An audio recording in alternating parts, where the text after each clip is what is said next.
Good evening, everybody. I'm Dave Eldon, and not with me tonight is Dalton Grimes. Dalton could not be here tonight due to an illness, so it's just going to be me today, and I'm still super excited about what we're going to be talking tonight, and that is going to be the M19 set. M19, of course, release date is tomorrow, and so hopefully you guys have all had an awesome experience with all your pre-releases and all of the fun stuff that's going on there.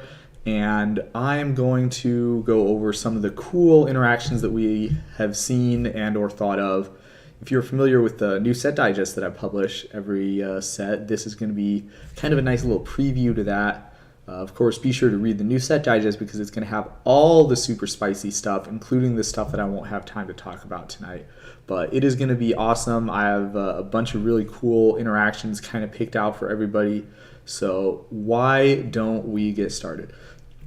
So this is the first question that I had on my list here, and of course it concerns the Big Daddy himself, Nicol Bolas, the Arisen. And if you notice, he has arisen from his like, I don't know, loser form of Nicol Bolas the Ravager. Is that what the trade term is for these things here? Like, you've got the day side and the night side. Of course, not applicable anymore due to the fact that they changed the symbols so that they're not, day and night every time.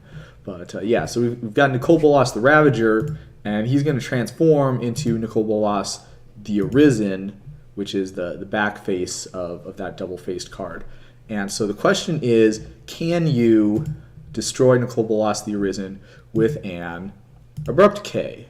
All right, Abrupt K, obviously, destroy any non-land permanent, which Nicol Bolas is, with converted mana cost 3 or less. And that's the real question, is what is the converted mana cost of Nicol Bolas the Arisen?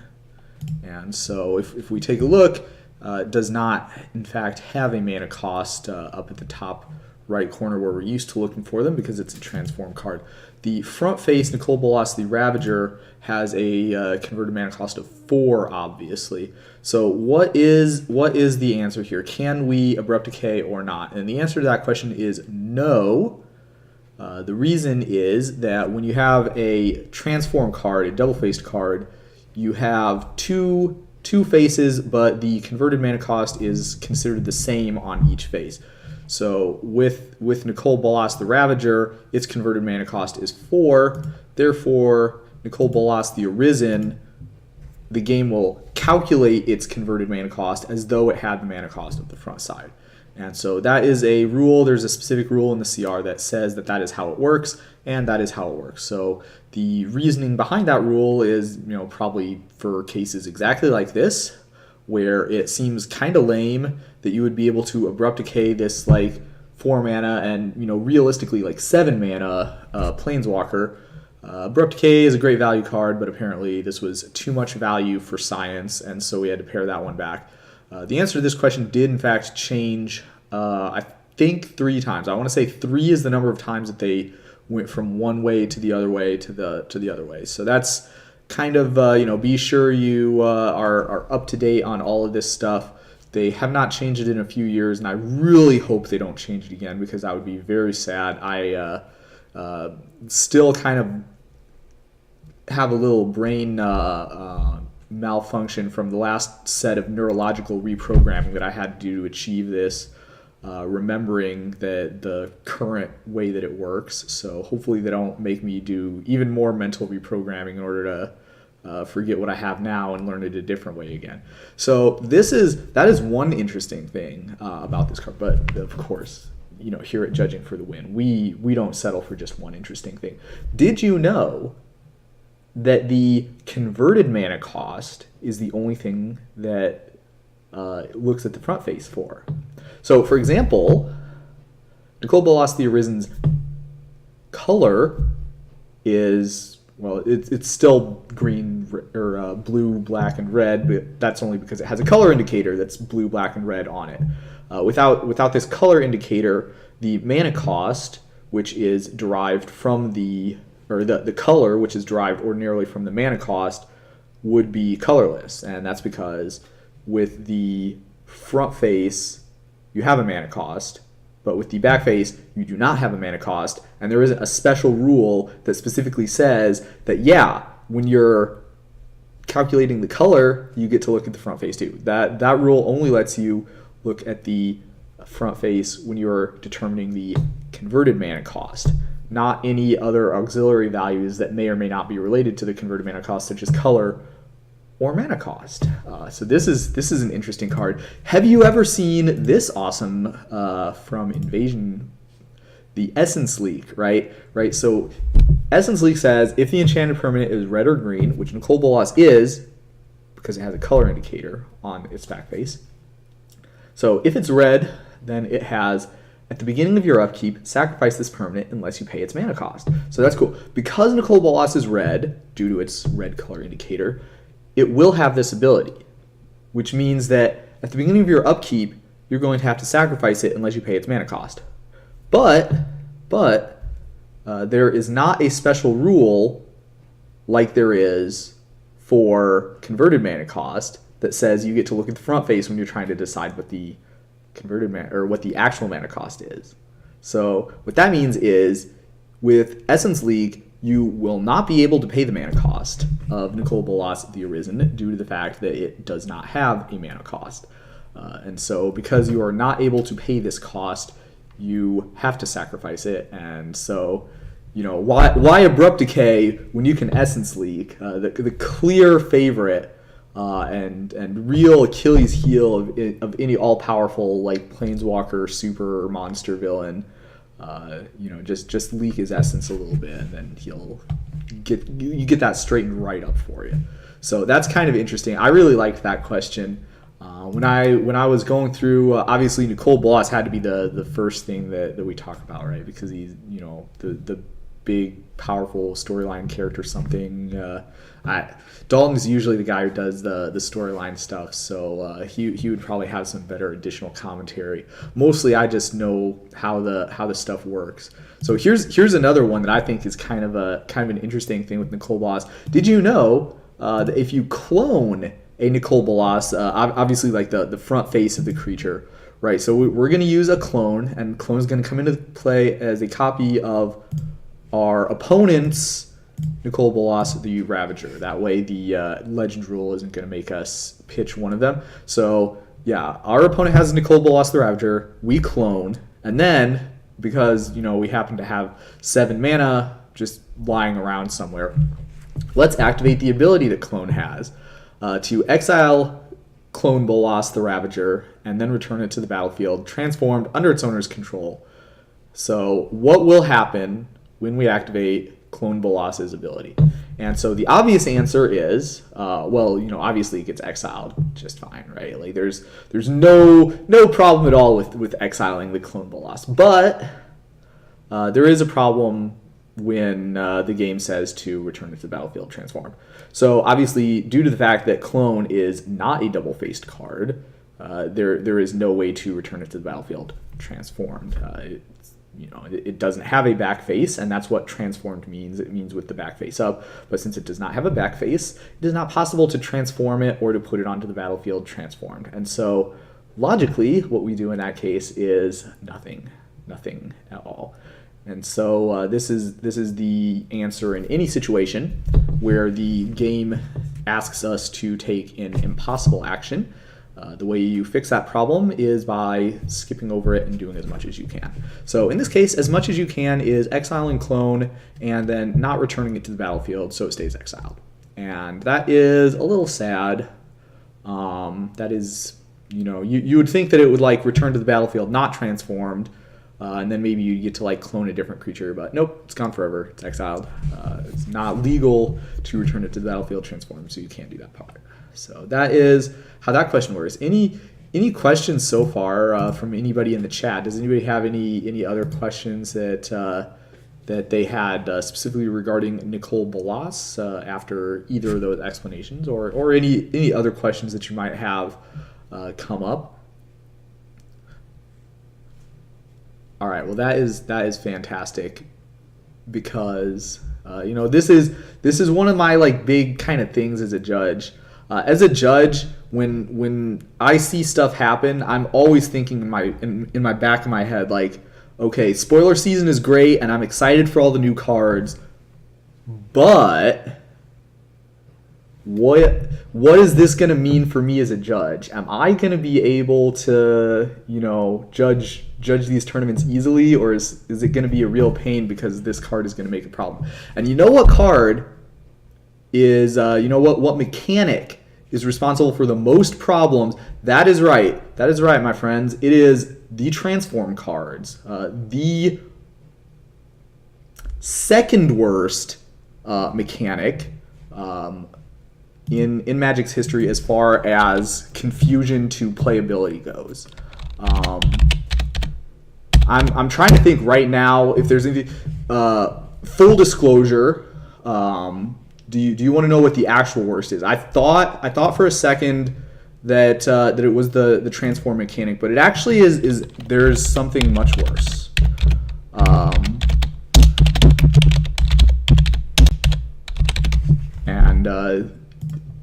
Surely they wouldn't put both of them in standard at the same time, right? Like that would just be madness. The morph mechanic is the second one. The morph mechanic is by far the worst and biggest rules headache mechanic around. And if you are a judge and if you have not judged for Khans of Tarkir block was the most recent time that cards could be face down in standard. And believe me, there was a lot of judge calls that was related to the morph mechanic. This one is a little tame. This is, it is the morph mechanic. The ultimate ability lets you put the cards face down. This one is a little tame, but it is still kind of weird. It's definitely not as bad as it could be where you're actually playing cards face down. That's where a lot of the judge questions come up with the morph mechanic. But with this one here, I don't think it's going to be that bad. It is in the, if you've never seen this version of Tezzeret, by the way, that's because it is in the Planeswalker something decks, whatever the Planeswalker decks are called. That's where this guy is from. So if you've never seen him before, hopefully we never have to see him ever. There's a chance that something really weird could happen with his ultimate ability, but probably not. So, but yeah, that's what they do. They put the transform cards, they put the morph cards. This is like two of Wizards' favorite mechanics. They keep on reprinting them, and I really wish they were higher up on the storm scale than what they apparently are. But what are you gonna do, right? So that is my little like sad face soapbox, I suppose, for the mechanics there. So what else we got? Well, we wouldn't be talking about Nicole Bolas if we weren't also talking about how Nicole Bolas works in draft, right? So with drafting, and this is, as I said before, this is another thing that Wizards has changed their mind on is how this works in draft. And specifically, I'm talking about how the Nicole Bolas checklist card works in draft. So for a while, it was, for a while they were having us draft it so that each player might have a different number of cards in their pack. And then the organized play program convinced Wizards to change it so that actually, I think Toby is probably the guy who is responsible for that change because he gets to write the IPG and the MTR. So whoever it is that writes the MTR put a stop to that, and they were like, okay, no, we can't have everybody draft a different number of cards in a draft because that's lunacy. We need all the packs to have the same number of cards. So what they did is you get to draft all the cards, including potentially the checklist card, which is, of course, not a card that you can play in your pool. So that is the solution that we have now. So for those of you who might not be like 100%, like if you've never opened a booster pack of M19 before, the way it works is the basic land slot is usually just a basic land, right? Like that's usually what they do. So there's no problem to just be, okay, everybody, take the basic lands out, unless they're foil, because the foil basic land takes the place of a common, and there's like an additional second basic land in there too. So in M19 packs, it's a little bit different because the basic land slot is not always a basic land. Basic land slot is sometimes one of the dual land things, like the comes into play tapped lands and then it taps for 2 colors, and so sometimes it's one of those, and that's fine. We've done that before. They had those in like Ravnica block. They would have the gates in those slots sometimes, or they would have the if you were lucky, you would have a shock land in those slots. Never happened to me, of course, but I hear tell that maybe it happened to other people. So we can do that just fine. That's no problem because again, the land stays in the pack and you draft the land. But in M19, they introduced a little wrinkle, which is that Nicol Bolas needed a checklist card, and Nicol Bolas is the only checklist card using Magic card in the set M19, which means that they didn't want to put the checklist cards in the tips and tricks slot, which is what they usually put, the token or the tips and tricks slot. So, okay, no problem. We'll just put them in the basic land slot for all the packs that have a Nicol Bolas in it. Except when they're drafting, in which case that solution is a thumbs down. So, because of that, it used to be one thing. Now, the official answer, and I'm going to read directly from the IPG because, I do that all the time for fun anyway. So, after picking up the booster, players should remove and keep any non-foil Plains, Island, Swamp, Mountain, or Forest basic land cards and or any other cards that are not legal to use in the draft.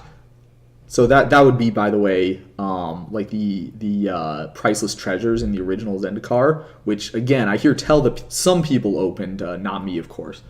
Unless, so you take the basic land, you remove the basic lands or any other cards that are not legal to draft in the set, unless the basic land slot in the booster can also contain other draftable cards, such as non-basic lands and the checklist card and land slot in the core 2019 expansion. So that is the thing. So usually you can just take the basic lands out, and that's no problem. But you can't do that in M19 because if you take the basic lands out, some people might not have a basic land. And so in order to keep it from having different numbers of cards that each player drafts, we just draft that card. So the basic land stays in, final answer. And yes, that means that some people are going to be getting a 15th pick checklist card, and that's A-okay. What is very sad is that Wizards has the technology now to fix it so that you always get a checklist card in a Nicol Bolas pack, which is great, except that in a draft, the person who gets the checklist card is not going to get the Nicol Bolas. That is a very sad byproduct of the way that these are working.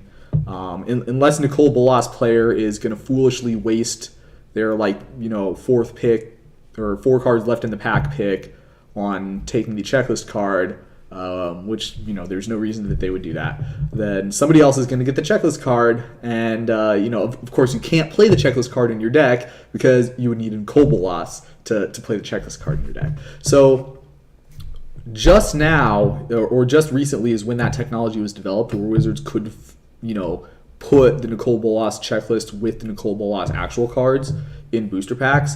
But now, because of the situation that they created by not putting the checklist cards in the tips and tricks sheet slot in the pack, that is not something you can do in drafts. Limited GPs will have something happening in order to make sure that this situation doesn't affect players, because again, this will fix it so that some people have different numbers of cards in their pool, for example.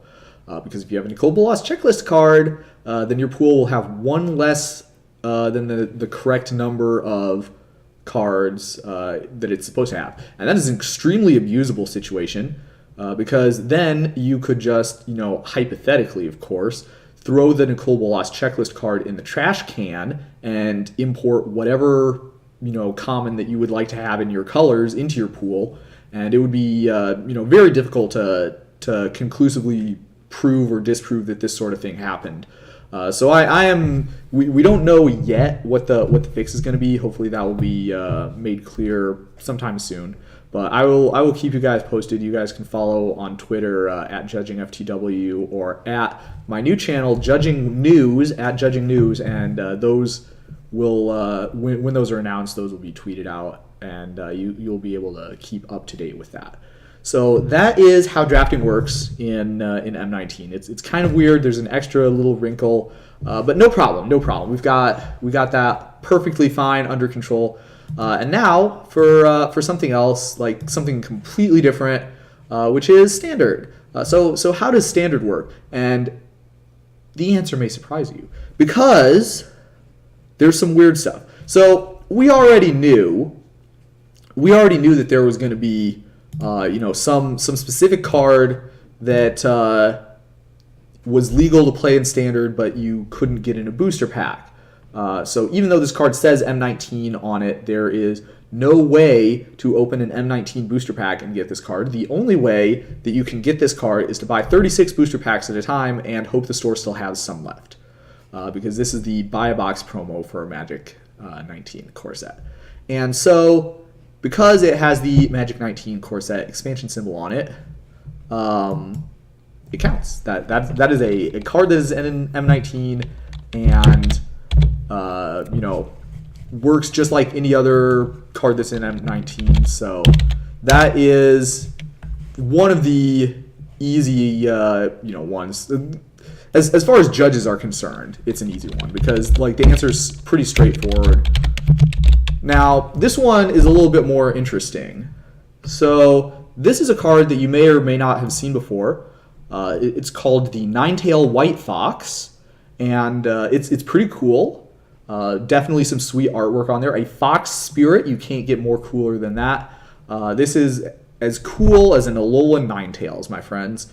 And so one thing you might have noticed is the expansion symbol does not appear to be a expansion symbol from the M19 set, and that is true. Where this is from is a special, I don't even know. It's called like a dual deck or something, right? Is where it is, and so the source of this card, if you want to have one of these cards, what you can do is you can buy the Global Series Jiang Yangu and Mu Yanling dual decks, and that is where this card comes from.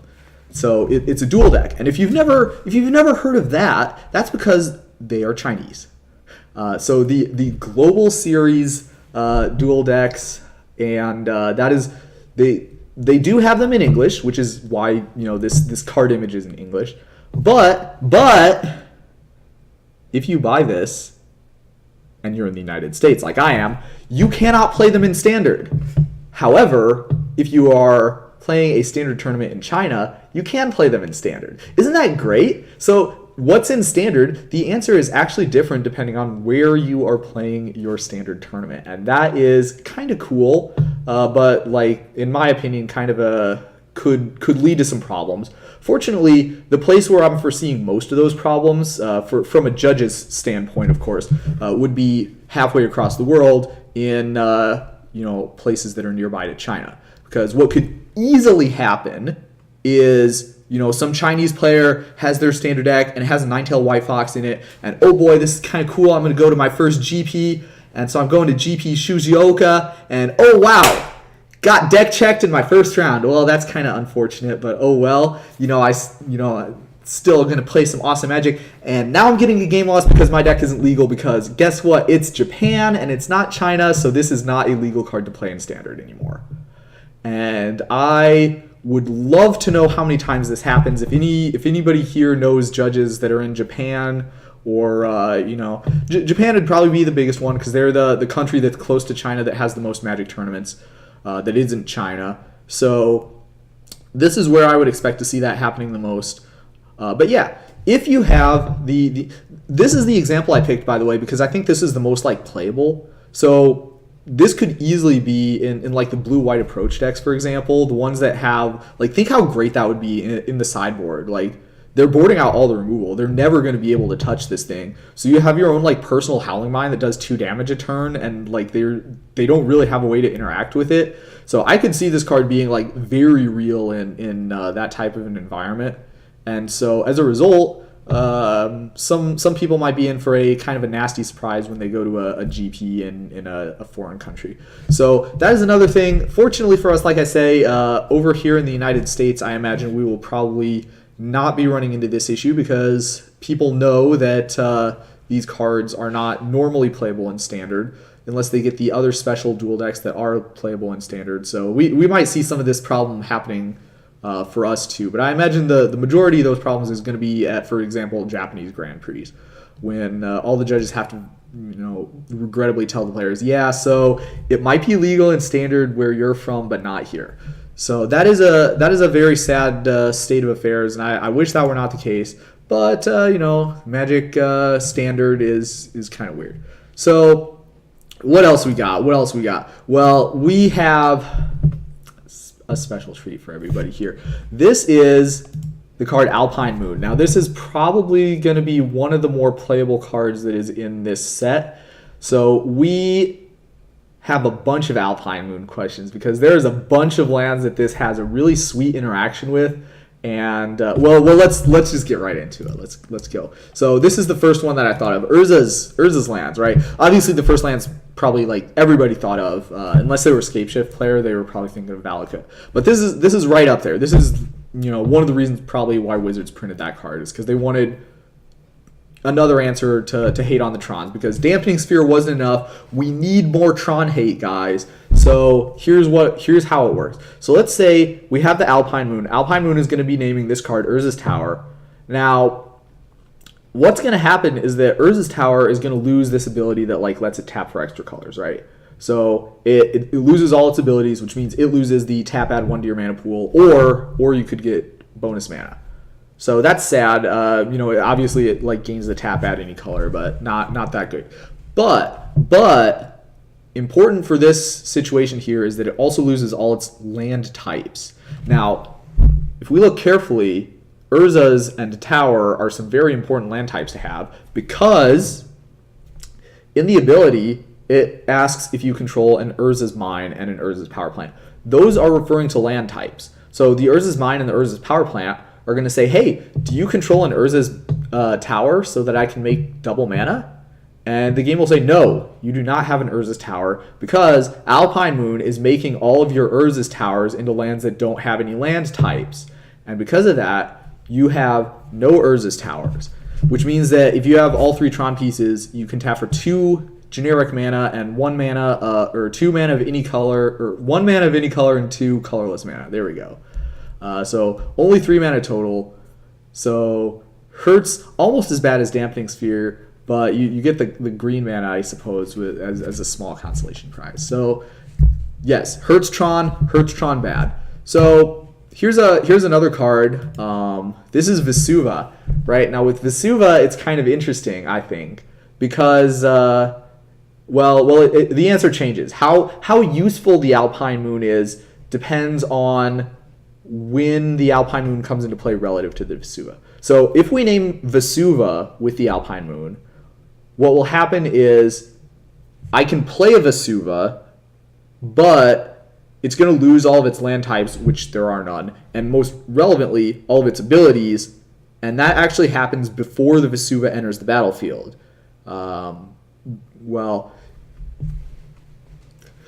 It happens as it's entering the battlefield, but the way the rules work, losing its abilities means that its replacement effect, which applies before it enters the battlefield, does not apply.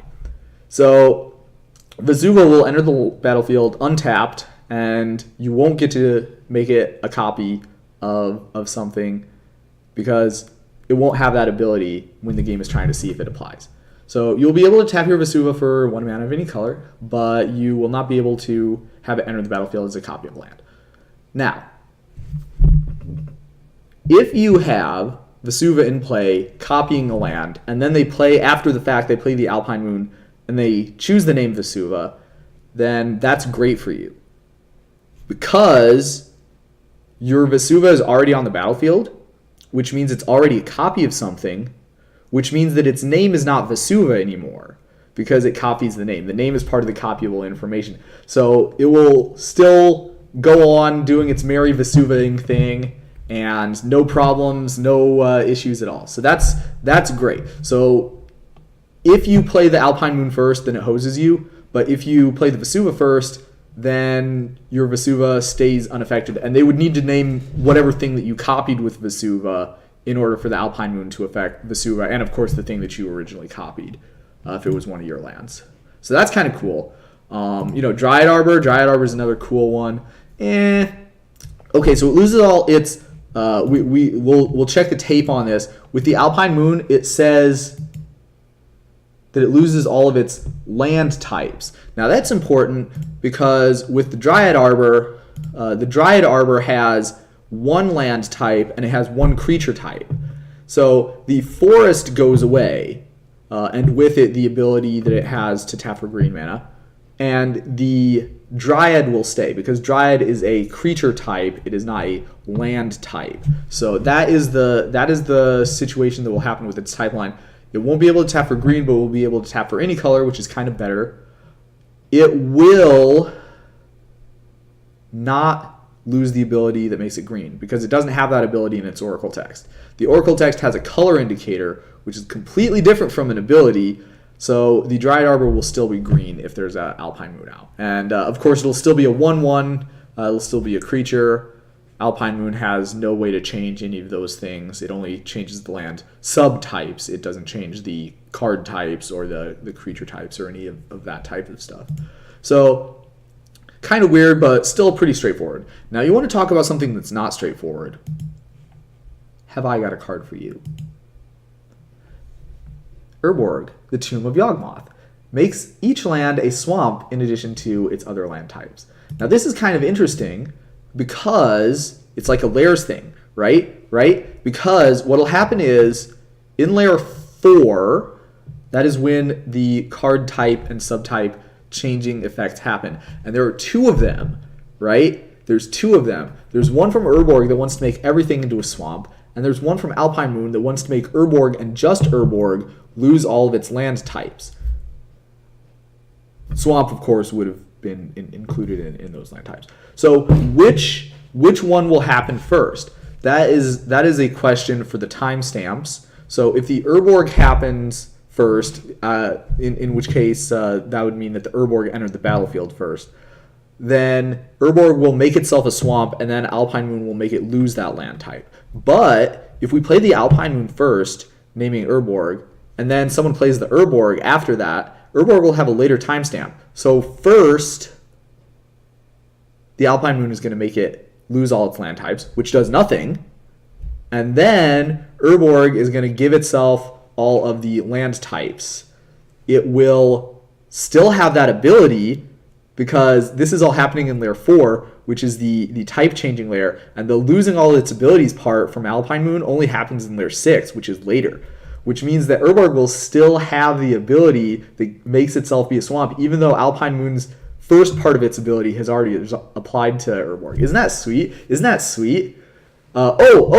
Good point. Won't the Urborg lose the ability to make things swamps? And the answer to that is yes, it will lose that ability, but it will lose that ability in layer 6, and layer 6 is after that ability has already applied. The ability that makes everything a swamp applies in layer 4. This is exactly the same situation if you're familiar with the Humility plus Magus of the Moon. It's exactly the same thing. So Humility makes Magus of the Moon lose all of its abilities, but because Magus of the Moon's ability applies in layer 4, which is before Humility makes it lose all its abilities in layer 6, then Magus of the Moon's ability will apply in layer 4, make everything a mountain, and then Humility will apply in layer 6, at which point that doesn't really... taking the ability away doesn't really do anything because the ability already applied. Another interesting thing is that you might think, well, wait, David, wait. Because changing the order that these effects apply in is going to change what Urborg and Alpine Moon's abilities do, right? Because if you apply them in one way, Urborg is going to be a swamp. And if you apply it the other way, Urborg is not going to be a swamp. So because the order matters like that, should there not be a dependency in between these abilities? And the answer is no. There is no dependency between these two abilities. And the reason for that is the following.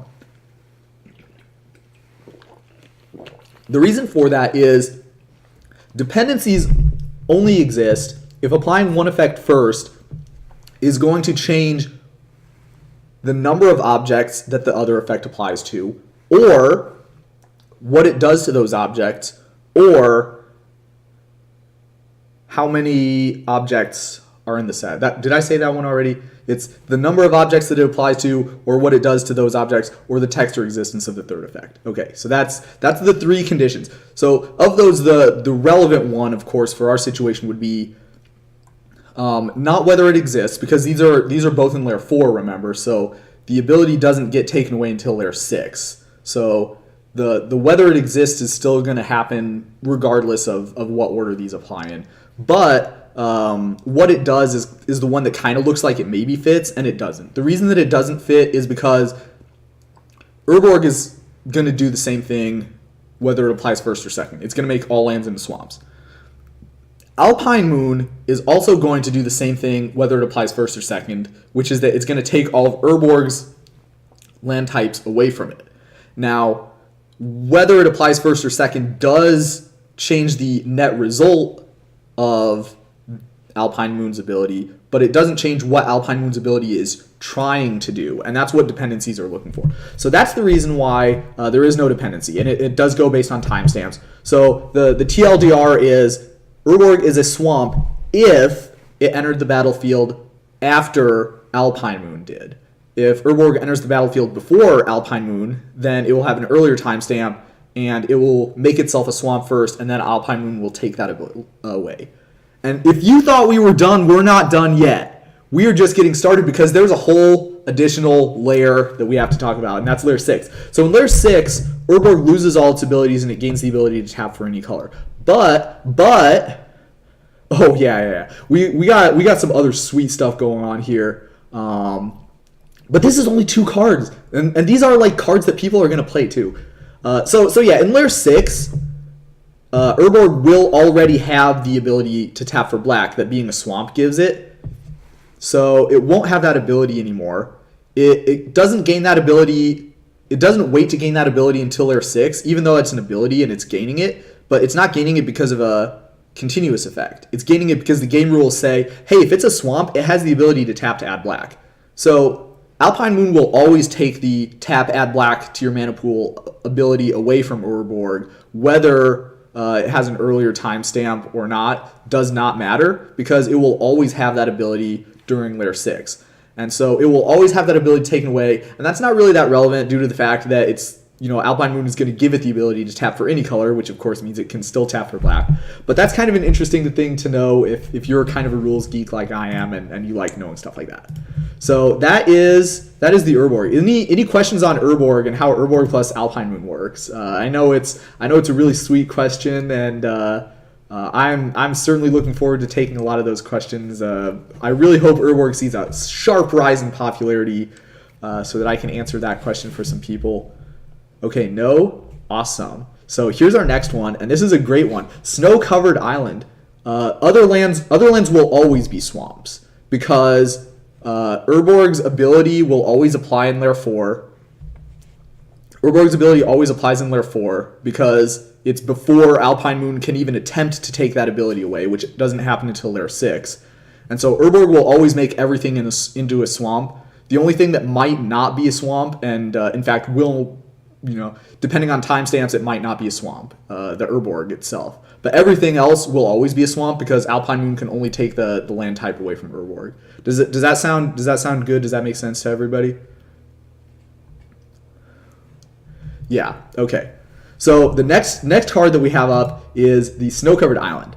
Now, what will happen if you name Snow-Covered Island with Alpine Moon? And the answer to that is you get a game rule violation, because if you read the text of Alpine Moon, it says you have to choose a non-basic land card name. So that is not a legal card for you to name. The Snow-Covered Land is, of course, a basic land card name, even though it doesn't really count as being a basic land in a lot of context. But yeah, so okay, no naming Snow-Covered Island, you can't do that. I definitely had this question wrote up, and I had to change the text of the question in order to make it work. So what if we have the Dark Depths, one of everybody else's favorite snowlands. So with this, you have the Dark Depths. And, of course, in Layer 4, it's going to lose all of its land types, which is nothing! Nothing! Dark Depths has no land types because the land types are the things that come after the word land on the card text type line. So the legendary and snow are considered land super types. Not even land super types. They're just super types. Super types are not correlated to card types the way subtypes are. So losing all of its land types will do absolutely nothing. Will it still have the ice counters? No, it will not. And the reason for that is that just a couple of sets ago, they changed how continuous effects they changed how replacement effects that change how a permanent enters the battlefield work. And so now those replacement effects can take into account continuous effects from sources other than the card that they're specifically printed on, which means that if you have the Alpine Moon in play and then you play the Dark Depths, the game is going to take a look at Dark Depths when it's entering the battlefield to see if there's any replacement effects that change the event of it entering the battlefield. And while the game is looking at it, Alpine Moon is going to be up there being like, hey, it's not going to have any abilities, by the way, when it enters the battlefield. And the game will be like, well, if it doesn't have any abilities when it enters the battlefield, it probably doesn't have any abilities now. So, okay, no ice counters.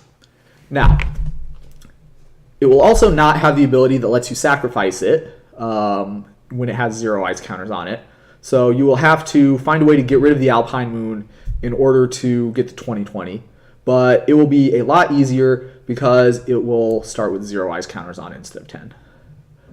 Now, one other additional question. Does that part feel good to everybody? Is everybody feeling like that is a reasonable answer for that question?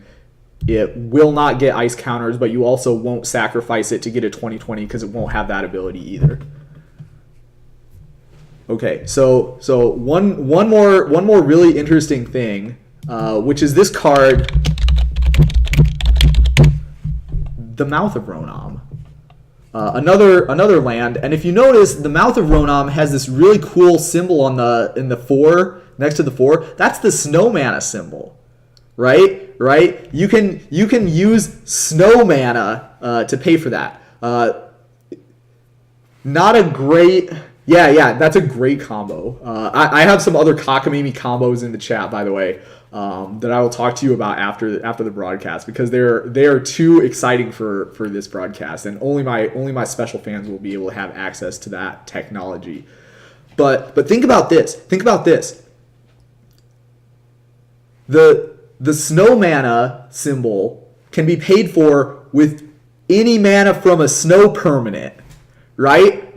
That's how it reads in the CR. So that means that you can have the Dark Depths, and the Dark Depths can't tap for mana unless you have the Alpine Moon that gives it the ability to tap for mana. And because it will still be legendary and it will still be a snowland, it will have the ability to tap for mana that can be used to pay for the snow mana costs. It still counts as a snow permanent because, again, that is a super type. That is not a land type. So Alpine Moon cannot make it lose that. So it'll still be legendary and it'll still be a snow permanent. And because it's still a snow permanent, any mana that you make from this permanent counts as mana that you can pay the snow mana costs with. So you can use this to activate the Alpine Moon, even though you couldn't originally. Isn't that cool? Isn't that cool, guys? I thought about that when I was making up questions for the Alpine Moon, and I was like, oh, wow, this one is like, ordinarily I would finish with the Urborg one, because the Urborg one is a super insane question, like, by itself. There's a lot of stuff going on. But the Dark Depths one is, like, somehow even better. Okay, so that was all the questions that I had with Alpine Moon. Does anybody have any other questions about how Alpine Moon works? Doesn't have to be with one of these lands. Could be with some wacky other land that I haven't talked about. If you come up with a sweet question that's something I hadn't thought of, you could for sure get yourself into the New Set Digest article with a sweet question that I haven't thought of yet. All right, we'll give everybody in the chat a couple seconds while I compose myself here for the next interesting one that I have. Okay. All right, perfect. So the next question that I have on my list, and this is another really sweet one. I was like shocked by how sweet of a question this is. So here's this card, Rise from the Grave. Not sure why it doesn't have the M19 symbol on it, but I suppose, whatever, we'll make it work. If something becomes a swamp, doesn't that change its any other super types? No, nothing can change super types at all except for copy effects and probably some other stuff that I'm forgetting. Oh yeah, like melting can make stuff not be snow, for example. So you're probably thinking about if something becomes a swamp, that loses all of its abilities, and also it loses all of its other land types. So if something was a swamp forest and it became a swamp, then it would lose all of its other land types. So it would just be a swamp and it wouldn't be a swamp forest anymore. Conversely, some effects say that it becomes a swamp in addition to its other land types, which is what Urborg says. And because it says in addition to its other land types, it doesn't lose the existing ones. It's not an overwrite. It's a paste on at the end instead of overwriting all of it, if that makes sense. So, okay, that is how the Urborg thing works. Now, let's say we have Rise from the Grave, right? And we're going to rise something right out of the grave.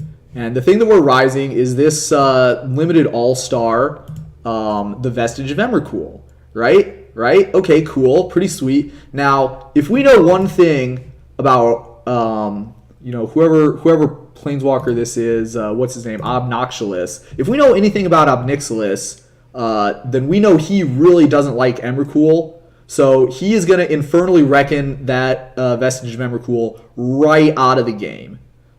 Can you do that? Is it a legal play to infernally reckon a Vestige of Emrakul that was risen from the grave?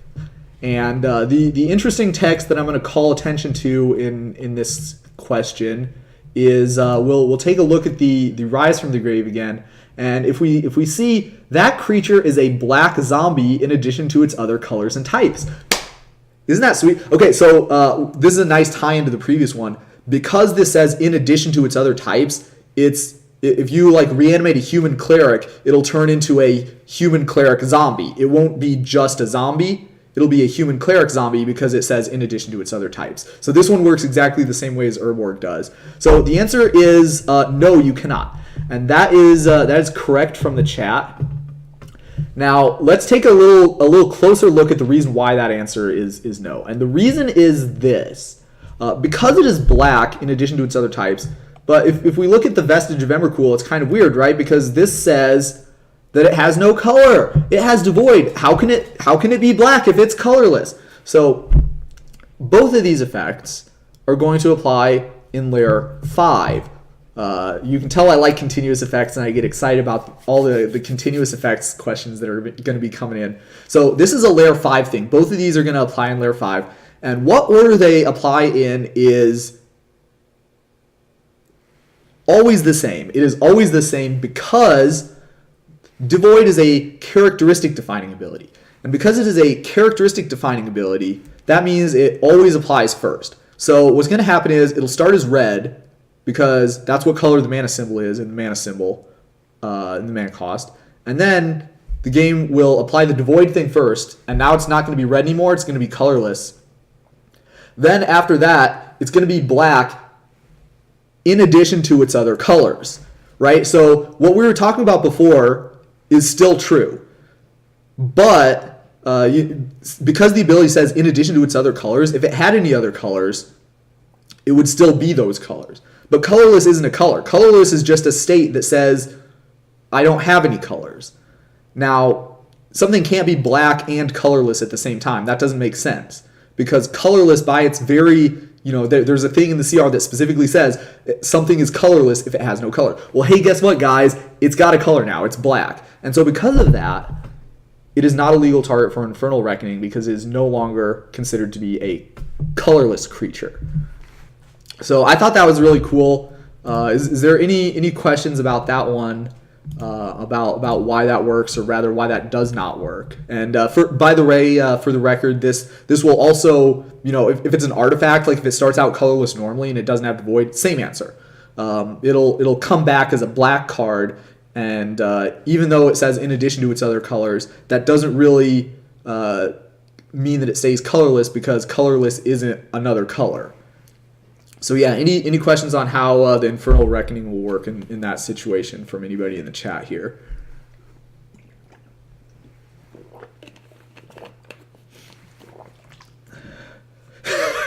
Can I follow this channel twice? I guess you could if you like made an alt account, but I don't know if that's allowed from Twitch. What are the differences between layers? Say one of those was in layer 4. So that is a great question, and the answer is that is the entire reason why layers exist. Because both of these are color changing, the devoid and this becomes black also. All color changing effects always apply in layer 5 because that's what layer 5 is. Layer 5 is when we apply the color changing effects. So it's not possible for one of them for there to be a situation where one color changing effect applies in layer 4 and one color changing effect happens in layer 5 because that's what the layers are and that's why they were invented. If a player attempted to cast Reckoning on the Vestige, would they get a warning? And the answer to that is a competitive rel, obviously. Competitive rel, the answer to that is yes. They attempted to cast Infernal Reckoning on a card that was not a legal target, so they did something that was against the rules, which is a game rule violation. So yes, in this case, it would be a warning. It would be kind of a sad warning to give because like it's very reasonable for a player to believe in completely in good faith that this is a legal play for them to make, but at the end of the day, they did do something that was against the rules, and that's literally what a game rule violation is they did something that was against the rules. And so even if it was kind of a weird or obscure rule that they broke, that's the reason why we don't upgrade the warnings until they get 3 of them in the same category. It's to give people some leeway in situations like that where they didn't know that something was against the rules, but it still was. This would be exactly the same situation as, for example, if there was a player who didn't know that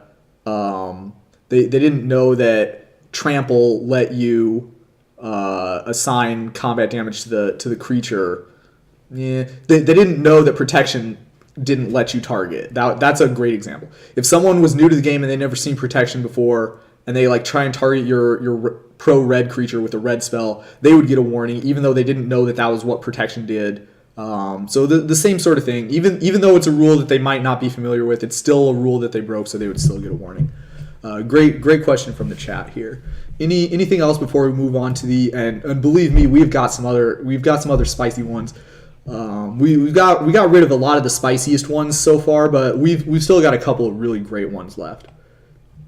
Okay, so that is awesome. All right, now for our next card, we are gonna first of all, has everybody seen this combo before? This is the Devoted Druid combo. So they did this in Modern. There's another card that I'll pull up on the chat here. But Devoted Druid, you can tap for a green, and then you can put a -1/-1 counter on Devoted Druid to untap it. So if you have your BFF Vizier of Remedies out, then hey, we can just put 0 -1/-1 counters on it and untap, and then we can make infinite green mana. So that's the combo, and there's a Modern deck that uses that combo. And so the question is this. Let's say that we have both of those cards in play, but there's a problem. The problem is our opponent has this guy, this new dude, a human, very relevant card type, could definitely see some play in Modern. And so you've got the Devoted Druid combo out, but your opponent used a Sun Cleanser and used it targeting your Devoted Druid. So we'll read the ability. Target, remove all counters from target creature. It can't have counters put on it for as long as Sun Cleanser remains on the battlefield. Can you still get a infinite mana with your infinite mana combo, even though they use Sun Cleanser on the Vizier or on the Devoted Druid? So anyone in the chat want to say yes, no, can get infinite mana, cannot get infinite mana?